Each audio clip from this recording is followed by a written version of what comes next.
Hello বন্ধুরা, কেমন আছেন সবাই? আশা রাখছি আপনারা প্রত্যেকেই যে যেখানেই আছেন ভীষণই ভালো আছেন এবং ভালো আছে আপনাদের প্রত্যেকের পোষা পাখিগুলিও। আমি মৌসুমি AM বার্ডসের আরও একটা নতুন ভিডিওতে আপনাদের সকলকে জানাই স্বাগতম। আজ চলুন আপনাদের আমি দেখিয়ে দিই আমাদের ফিঞ্চের কলোনির কি অবস্থা।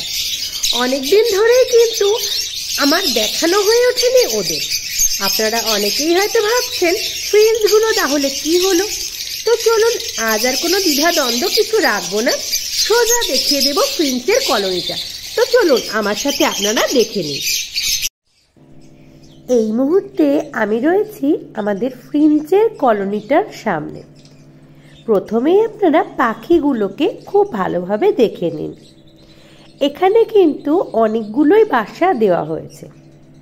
যে কোনো কলোনি সেটআপেই কিন্তু আমরা হাড়ি বা বাসা যাই ব্যবহার করি না কেন, বেশি করে দেওয়ার চেষ্টা করি, যাতে ওদের হাড়ি বা ব্রিডিং পারপাসে যা কিছুই আমরা ব্যবহার করছি না কেন সেগুলো নিয়ে কোনো রকম কোনো ঝামেলা ওদের নিজেদের মধ্যে তৈরি না হয়। দেখুন এখানে কিন্তু বেশ কিছু নেস্টিং মেটেরিয়াল আমরা দিয়ে রেখেছি। এখানে কিন্তু আমরা ব্যবহার করেছি ঘাস বা দূর্বা, সেইটা। আর ওরা যে খুব সুন্দর বাসা বানায় আপনারা অনেকেই কিন্তু জানেন, যারা নিজেদের বাড়িতে ফ্রিঞ্চ রাখেন। দেখুন কত সুন্দর করে বাসাটা বানানো হয়েছে। যদিও এর মধ্যে এই মুহূর্তে কিছুই আমি খুঁজে পেলাম না। চলুন দেখে নেওয়া যাক পরের বাসাগুলোতে ঠিক কি কি আমরা খুঁজে পাই।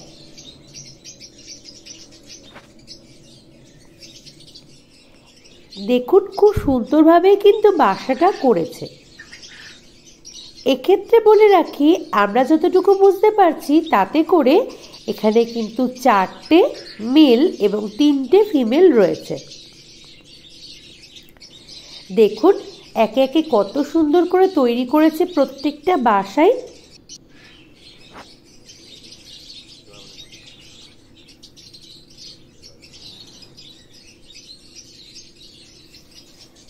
এই বাসাতে কিন্তু একটা ডিম আমি দেখতে পেলাম।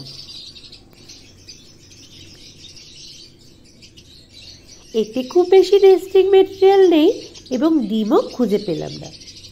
ঠিক পাশের খাঁচাতেও খুব সামান্য নেস্টিং মেটেরিয়াল রয়েছে। দেখুন এখানেও কিন্তু আর কিছু দেখা যাচ্ছে না।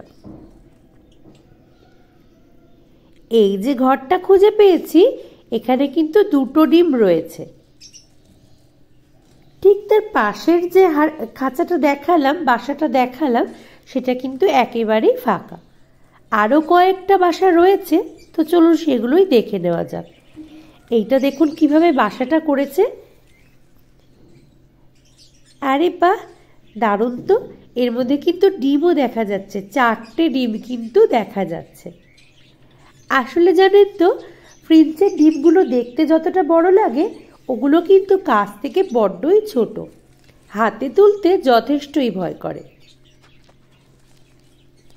অনেক দিন ধরেই ভাবছিলাম যে ফ্রিঞ্চের কলোনির কি অবস্থা সেটা আপনাদের সঙ্গে শেয়ার করব, কিন্তু বিভিন্ন কারণে সেটা আর হয়ে ওঠেনি। আর তাছাড়াও এই কলোনিটার হাইটটা কিন্তু অনেকটাই উঁচু, তাই ইচ্ছা হলেই সবসময় দেখানোটাও সম্ভব হয়ে ওঠে না। আজ যখন সুযোগ পেয়ে গেলাম তখন কিন্তু আপনাদের সাথেও শেয়ার করলাম সবটা।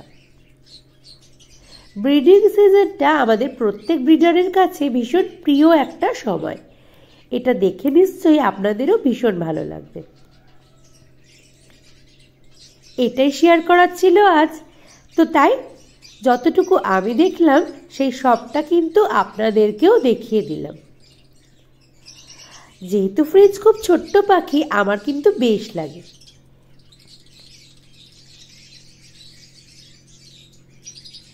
আজ এই পর্যন্তই। খুব শিগগিরই আপনাদের সঙ্গে দেখা হচ্ছে পরবর্তী কোনো ভিডিওতে। ততক্ষণের জন্য আপনারা সকলে খুব ভালো থাকবেন, সুস্থ থাকবেন এবং অবশ্যই কিন্তু AM বার্ডসের সাথে থাকতে ভুলবেন না। আন্তরিক ধন্যবাদ জানাই সকলকেই।